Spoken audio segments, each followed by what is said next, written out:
தடுத்து வைத்து தாக்கப்பட்ட லசந்த விக்ரமதுங்க ஜனாதிபதி அனுர பகிரங்க குற்றச்சாட்டு. தாந்தாமலை முருகன் ஆலயத்திற்கு இலங்கைக்கான ஜெர்மன் பிரதி உயர்ஸ்தானிகர் விஜயம். கேப்பாப்புலவு பூர்வீக காணிகளை விடுவிக்க கோரி தொடர் போராட்டத்தில் குதித்த மக்கள். ஆளுநரிடம் அவசர கோரிக்கை. கிழக்கு மாகாணத்தின் அபிவிருத்திக்கு உலக வங்கியின் ஆதரவு.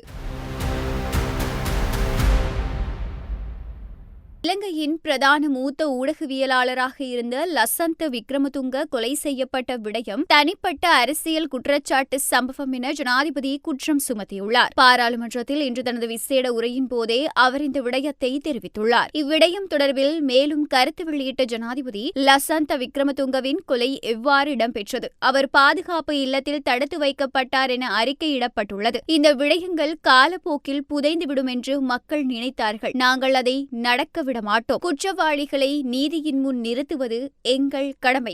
நாங்கள் விசாரணை செய்கிறோம், கைது செய்கிறோம். அரசு தலைமை சட்டத்தரணி அலுவலகம் மூலம் வழக்குகள் பதிவு செய்து நீதிமன்றத்தில் அவர்களை தண்டிக்கிறோம். அவர்களை கொலையிலிருந்து காப்பாற்றுவதற்காக மிரட்டி பணம் பறித்த வரலாறும் உண்டு எனவும் தெரிவித்துள்ளார். மட்டக்களப்பு மாவட்டம் மண்முனை தென்மேற்கு பிரதேச செயலக பிரிவிற்குட்பட்ட மிகவும் பிரசித்தி வாய்ந்ததும் கிழக்கில் சின்ன கதிர்காமம் என போற்றப்படும் தாந்தாமலை முருகன் ஆலயத்தை தொல்பொருள் இடமாக அடையாளப்படுத்திய இடங்களுக்கு நேரடி களவிஜயம் மேற்கொண்ட இலங்கைக்கான ஜெர்மன் பிரதி உயர்ஸ்தானிகர் சாரா ஹசல்பாத் அங்கு காணப்படும் பிரச்சினைகள் தொடர்பாகவும் உண்மைத்தன்மை தொடர்பாகவும் நேற்று கேட்டறிந்து கொண்டார். இதன்போது இலங்கை தமிழரசு கட்சியின் மட்டக்களப்பு மாவட்ட பாராளுமன்ற உறுப்பினர் ராசமாணிக்கம் சாணக்கியனின் வேண்டுகோளுக்கமைய இலங்கைக்கான ஜெர்மன் பிரதி உயர்ஸ்தானிகரின் இந்த விஜயம் அமைந்துள்ளது. முல்லைத்தீவு மாவட்டத்தின் கேப்பாப்புலவு பகுதியில் தங்கள் பூர்வீக காணிகளை விடுவிக்க கோரி மக்கள் ராணுவ படை தலைமையகத்தின் முன்பாக நேற்றைய தினம் காலை 11:30 மணியளவில் கவனஈர்ப்பு போராட்டத்தை முன்னெடுத்திருந்தனர். மாற்றுக் காணிகளை தாம் ஏற்றுக்கொண்டதாக ஜனாதிபதி பாராளுமன்ற உறுப்பினர் ரவிகரனிடம் தெரிவித்த கருத்து முற்றிலும் தவறானது எனவும் தாம் அப்படி எந்த மாற்றுக் காணிகளையும் ஏற்கப் போவதில்லை எனவும் மக்கள் தெரிவிக்கின்றனர். வடமாகாண ஆளுநர் நேரில் வருகை தந்து மக்களின் உண்மை நிலையை வெளிக்கொண்டு வருவதோடு வாழ்விட பிரச்சினைக்கு உடனடியாக சாதகமான தீர்வை வழங்க நடவடிக்கை எடுக்க வேண்டும் என கேப்பாப்புலவு பூர்வீக மக்கள் வேதனையுடன் கோரிக்கை விடுத்துள்ளனர். கிழக்கு மாகாண கௌரவ ஆளுநர் ஜெயந்தலால் ரத்னசேகர் அவர்களுக்கும் உலக வங்கியின் தொழில்நுட்ப மற்றும் சமூக பாதுகாப்பு நடவடிக்கை குழுவினருக்கும் இடையே நேற்று